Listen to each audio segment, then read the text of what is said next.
ആകാശവാണി.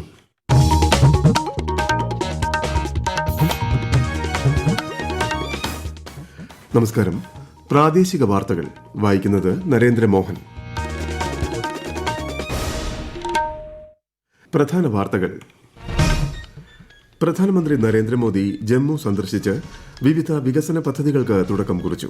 കാസർഗോഡ് പെരിയ കേന്ദ്ര സർവകലാശാല അഡ്മിനിസ്ട്രേറ്റീവ് ബ്ലോക്കിന്റെയും കോന്നി കേന്ദ്രീയ വിദ്യാലയത്തിന്റെയും ഉദ്ഘാടനം പ്രധാനമന്ത്രി ഓൺലൈനായി നിർവഹിച്ചു. സംസ്ഥാന സർക്കാരിന്റെ ഭാഗത്തുനിന്നും യുവാക്കൾക്ക് വലിയ കരുതലുണ്ടാകുമെന്ന് മുഖ്യമന്ത്രി പിണറായി വിജയൻ. ബ്രസീലിലെ റിയോ ഡി ജനീറോയിൽ നാളെ ആരംഭിക്കുന്ന G20 വിദേശകാര്യമന്ത്രിമാരുടെ യോഗത്തിൽ കേന്ദ്ര സഹമന്ത്രി വി മുരളീധരൻ പങ്കെടുക്കും.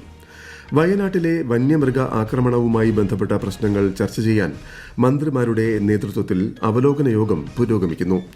സംസ്ഥാനത്ത് പകൽ താപനില ഉയരുന്നു. വെയിലത്ത് ജോലി ചെയ്യുന്ന തൊഴിലാളികളുടെ ജോലി സമയം ഇന്നു മുതൽ ഏപ്രിൽ 30 വരെ പുനഃക്രമീകരിച്ച് തൊഴിൽ വകുപ്പ്. വാർത്തകൾ വിശദമായി. പ്രധാനമന്ത്രി നരേന്ദ്രമോദി ജമ്മു സന്ദർശിച്ച് വിവിധ വികസന പദ്ധതികൾക്ക് തുടക്കം കുറിച്ചു. കാസർഗോഡ് പെരിയ കേന്ദ്ര സർവകലാശാല അഡ്മിനിസ്ട്രേറ്റീവ് ബ്ലോക്കിന്റെയും കോന്നി കേന്ദ്രീയ വിദ്യാലയത്തിന്റെയും ഉദ്ഘാടനം പ്രധാനമന്ത്രി ഓൺലൈനായി നിർവഹിച്ചു. കാസർഗോഡ് പെരിയയിലെ കേന്ദ്ര സർവകലാശാല കേരള ക്യാമ്പസിൽ പുതിയതായി നിർമ്മിച്ച doctor BR Ambedkar Bhavan administrative ബ്ലോക്കിന്റെ ഉദ്ഘാടനമാണ് പ്രധാനമന്ത്രി നരേന്ദ്രമോദി ഓൺലൈനായി നിർവഹിച്ചത്. ഗവർണർ ആരിഫ് മുഹമ്മദ് ഖാൻ, മുഖ്യമന്ത്രി പിണറായി വിജയൻ, വിദേശകാര്യ സഹമന്ത്രി വി മുരളീധരൻ തുടങ്ങിയവർ ഓൺലൈനായി പരിപാടിയിൽ സംബന്ധിച്ചു. Rajmohan Unnithan MP, advocate CH Kunhambu MLA തുടങ്ങിയവർ ചടങ്ങിൽ നേരിട്ട് പങ്കെടുത്തു. പത്തനംതിട്ട ജില്ലയിലെ മൂന്നാമത്തെ കേന്ദ്രീയ വിദ്യാലയമായ കോന്നി കേന്ദ്രീയ വിദ്യാലയത്തിന്റെ ഉദ്ഘാടനവും പ്രധാനമന്ത്രി ഓൺലൈനിൽ നിർവഹിച്ചു. 8.5 ഏക്കർ സ്ഥലത്താണ് കേന്ദ്രീയ വിദ്യാലയം ഒരുക്കിയിരിക്കുന്നത്. Antony MP, advocate KU Janeesh Kumar MLA തുടങ്ങിയവർ പങ്കെടുത്തു. ഇന്ന് ജമ്മുവിൽ നടന്ന ചടങ്ങിൽ രാജ്യത്തിന്റെ വിദ്യാഭ്യാസ നൈപുണ്യ മേഖലയിൽ പ്രഖ്യാപിച്ച അടിസ്ഥാന സൌകര്യ പദ്ധതികളുടെ ഭാഗമായാണ് കേരളത്തിലെ 2 വിദ്യാഭ്യാസ കേന്ദ്രങ്ങളുടെ ഉദ്ഘാടനം പ്രധാനമന്ത്രി നിർവഹിച്ചത്. ബ്രസീലിലെ റിയോ ഡി ജനീറോയിൽ നാളെ ആരംഭിക്കുന്ന G20 വിദേശകാര്യമന്ത്രിമാരുടെ 2 ദിവസത്തെ യോഗത്തിൽ വിദേശകാര്യ സഹമന്ത്രി വി മുരളീധരൻ പങ്കെടുക്കും. 2012 മുതൽ നടക്കുന്ന G20 വിദേശകാര്യ മന്ത്രിതല യോഗത്തിന്റെ 10ാമത് പതിപ്പാണ് നാളെ ആരംഭിക്കുന്നത്. ഫെബ്രുവരി 22 നടക്കുന്ന ഇന്ത്യ, ബ്രസീൽ, ദക്ഷിണാഫ്രിക്ക വിദേശകാര്യമന്ത്രിമാരുടെ യോഗത്തിലും ശ്രീ മുരളീധരൻ പങ്കെടുക്കും. ബ്രസീലിന്റെ അധ്യക്ഷതയിൽ നടക്കുന്ന ആദ്യത്തെ യോഗമാണ് ഇത്. കഴിഞ്ഞ വർഷമാണ് ഇന്ത്യയിൽ നിന്നും ബ്രസീൽ G20 അധ്യക്ഷത സ്വീകരിച്ചത്. വയനാട്ടിലെ വന്യമൃഗ ആക്രമണവുമായി ബന്ധപ്പെട്ട പ്രശ്നങ്ങൾ ചർച്ച ചെയ്യാനും പ്രതിരോധ നടപടി ഊർജിതമാക്കുന്നതിനുമായി മന്ത്രിമാരുടെ നേതൃത്വത്തിൽ അവലോകന യോഗം പുരോഗമിക്കുന്നു. മന്ത്രിമാരായ K Rajan, MP Rajesh, AK Saseendran എന്നിവരുടെ നേതൃത്വത്തിൽ ബത്തേരി നഗരസഭാ ഹാളിലാണ് യോഗം. അതേസമയം UDF നേതാക്കൾ അവലോകന യോഗം ബഹിഷ്കരിച്ചു. മുഖ്യമന്ത്രി വയനാട് സന്ദർശിക്കണമെന്നും ഇതുവരെ വയനാട് സന്ദർശിക്കാത്ത വനം മന്ത്രിയുമായി ചർച്ചയ്ക്കില്ലെന്നും MLA മാരായ IC ബാലകൃഷ്ണനും T സിദ്ദിഖും പറഞ്ഞു. വയനാട്ടിലെത്തിയത് ജനങ്ങളെ കേൾക്കാനാണെന്നും രാഷ്ട്രീയമായ മുതലെടുപ്പിനല്ലെന്നും മന്ത്രി AK ശശീന്ദ്രൻ. വയനാട്ടിൽ ഉന്നതതല യോഗത്തിന് മുൻപ് അദ്ദേഹം മാധ്യമപ്രവർത്തകരോട് സംസാരിക്കുകയായിരുന്നു. ജനങ്ങളെ ബാധിക്കുന്ന വിഷയത്തിൽ ജനപ്രതിനിധികൾ ഉൾപ്പെടെ എല്ലാവരുടെയും സഹകരണം വേണമെന്നും അദ്ദേഹം പറഞ്ഞു. യുവാക്കൾക്ക് ഏറ്റവും വലിയ കരുതൽ സർക്കാരിന്റെ ഭാഗത്തു നിന്നും ഉണ്ടാകുമെന്ന് മുഖ്യമന്ത്രി പിണറായി വിജയൻ.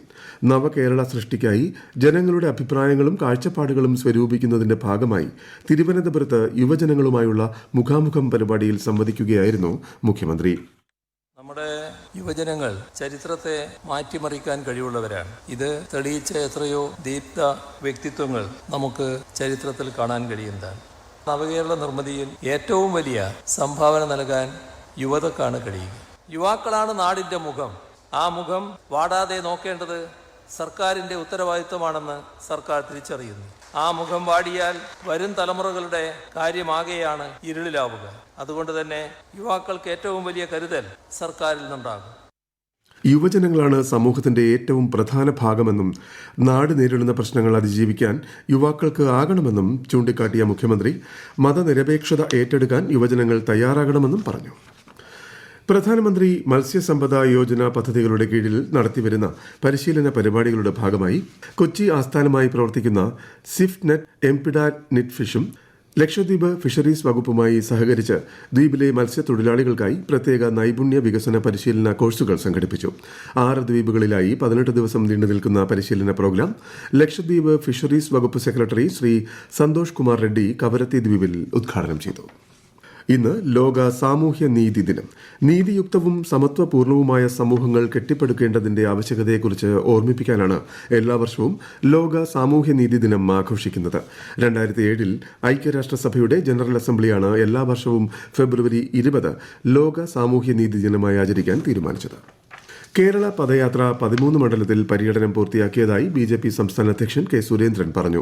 27 നടക്കുന്ന സമാപന സമ്മേളനം പ്രധാനമന്ത്രി നരേന്ദ്രമോദി ഉദ്ഘാടനം ചെയ്യുമെന്നും കേരളത്തിന് കേന്ദ്ര സർക്കാർ അകമഴിഞ്ഞ സഹായമാണ് നൽകിയതെന്നും ശ്രീ കെ സുരേന്ദ്രൻ കോഴിക്കോട് വാർത്താ സമ്മേളനത്തിൽ പറഞ്ഞു. കേരള പദയാത്ര ഇന്ന് കോഴിക്കോട് മണ്ഡലത്തിൽ പര്യടനം നടത്തും. ദേശീയ, സംസ്ഥാന, ജില്ലാ നേതാക്കൾ പങ്കെടുക്കുന്ന പദയാത്രയുടെ ഉദ്ഘാടന സമ്മേളനം മുതലക്കുളം മൈതാനത്ത് ഉച്ചകഴിഞ്ഞ് ആരംഭിക്കും. ഈ വാർത്തകൾ ആകാശവാണിയിൽ നിന്ന്.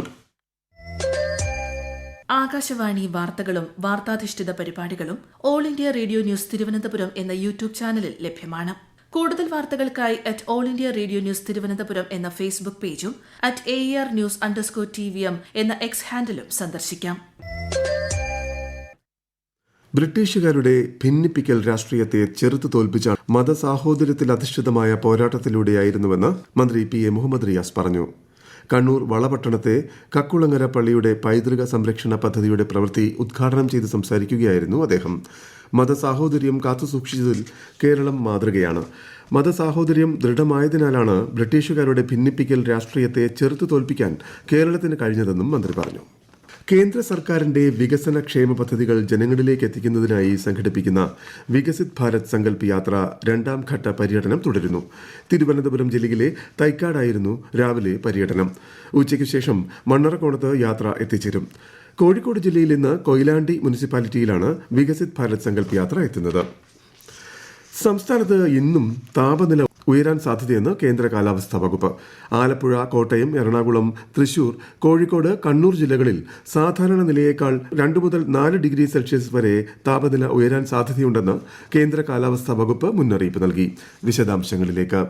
എറണാകുളം, തൃശൂർ, കണ്ണൂർ ജില്ലകളിൽ ഉയർന്ന താപനില 37 ഡിഗ്രി സെൽഷ്യസ് വരെയും ആലപ്പുഴ, കോട്ടയം, കോഴിക്കോട് ജില്ലകളിൽ 36 ഡിഗ്രി സെൽഷ്യസ് വരെയും താപനില ഉയരാൻ സാധ്യതയെന്നാണ് മുന്നറിയിപ്പ്. സംസ്ഥാനത്ത് ചൂട് ഉയരുന്നതിനാൽ സൂര്യാഘാതം, സൂര്യാതപം, നിർജ്ജലീകരണം തുടങ്ങി നിരവധി ഗുരുതരമായ ആരോഗ്യ പ്രശ്നങ്ങൾക്ക് കാരണമാകുമെന്നും മുൻകരുതൽ നടപടികൾ സ്വീകരിക്കണമെന്നും കാലാവസ്ഥാ വകുപ്പ് മുന്നറിയിപ്പ് നൽകുന്നു. പകൽ 11 മുതൽ 3 മണി വരെയുള്ള സമയത്ത് നേരിട്ട് ശരീരത്തിൽ കൂടുതൽ സമയം തുടർച്ചയായി സൂര്യപ്രകാശം ഏൽക്കുന്നത് ഒഴിവാക്കണമെന്നും പരമാവധി ശുദ്ധജലം കുടിക്കണമെന്നും നിർദ്ദേശിക്കുന്നു. നിർജ്ജലീകരണം ഉണ്ടാക്കുന്ന മദ്യം, കാപ്പി, ചായ, കാർബണേറ്റഡ് സോഫ്റ്റ് ഡ്രിങ്കുകൾ തുടങ്ങിയ പാനീയങ്ങൾ പകൽ സമയത്ത് ഒഴിവാക്കണം. വിദ്യാർത്ഥികളുടെ കാര്യത്തിൽ സ്കൂൾ അധികൃതരും രക്ഷിതാക്കളും പ്രത്യേക ശ്രദ്ധ പുലർത്തണം. പകൽ താപനില വർദ്ധിക്കുന്ന സാഹചര്യത്തിൽ വളർത്തുമൃഗങ്ങളുടെ സുരക്ഷയും ഉറപ്പാക്കേണ്ടതാണെന്ന് കേന്ദ്ര കാലാവസ്ഥാ വകുപ്പ് മുന്നറിയിപ്പ് നൽകിയിട്ടുണ്ട്. News desk, Akashvani.